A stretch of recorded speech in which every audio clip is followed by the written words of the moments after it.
I've been with the City of Calgary and with Parks for just over 18 years.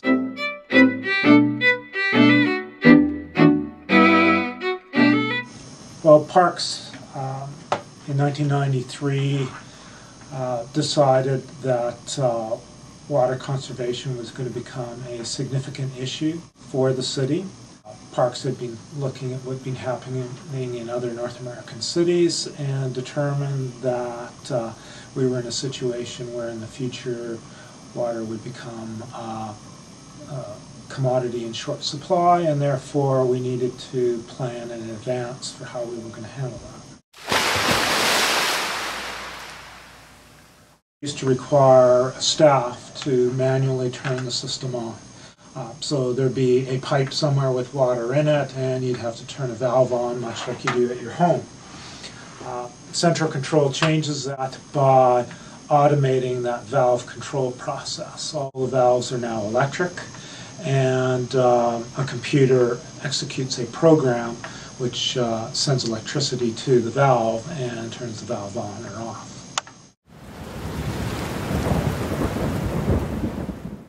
With the weather station, the computers are calculating that all the time, and they apply exactly what's needed.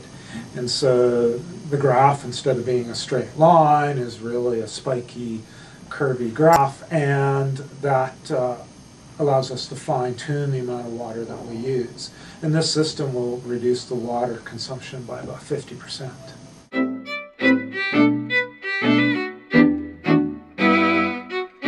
Weather information is used by software applications to determine how much water the plants need. And then the control system applies just that amount of water onto the ground for the plant's use, so we don't overwater. The other thing that the central control system does is it uses meters. It measures the flow of water in the pipes, and if there isn't an irrigation program running, in other words, if currently the system says to itself that there's no irrigation supposed to be happening right now, but it still measures the flow of water, that means that there's a leak in the system. And then it will shut the piping down so that the leak stops, and so that there's no more further property damage or hazards to public safety.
You know, being a tax-funded organization, we're at the mercy of the tax rates that the public are willing to pay, and also municipal guidelines for borrowing money. So some years we have large capital budgets to do upgrades, other times we have restricted budgets. This year we had no capital budget, so we didn't do any upgrades whatsoever. Its return on investment is quite short term.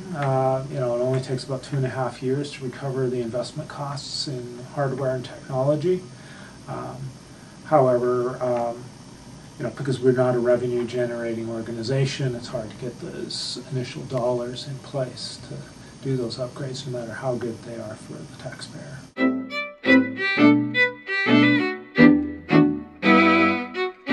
Well, the first part was just the initial venture into central control, but that was kind of somewhat unguided venture, you could say.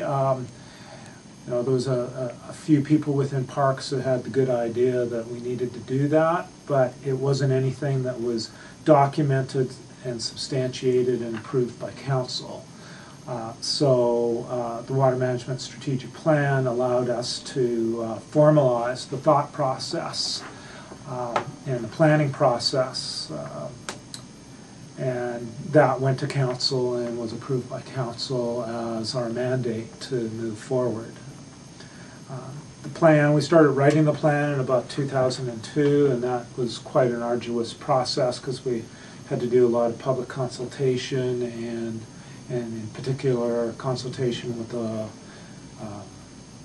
development industry that develops subdivisions in Calgary, because they initially end up paying the front-end construction costs on a new subdivision.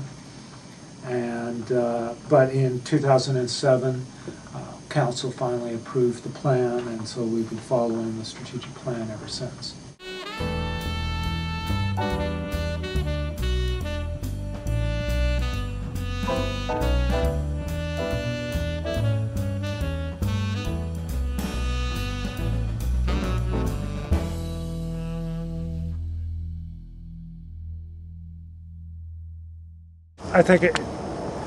I think what sums up the 10 years of work is the fact that last December we went to the U.S. to accept an award given to Calgary Parks for all its achievements in water management. And that award came from an international organization based in the U.S. And it was great to be recognized by our peers for what we're doing. All right, well, thanks for your help, Mr. Gordeau. It's been a pleasure going on this tour and learning all about the process. And thanks for your time. It was my pleasure.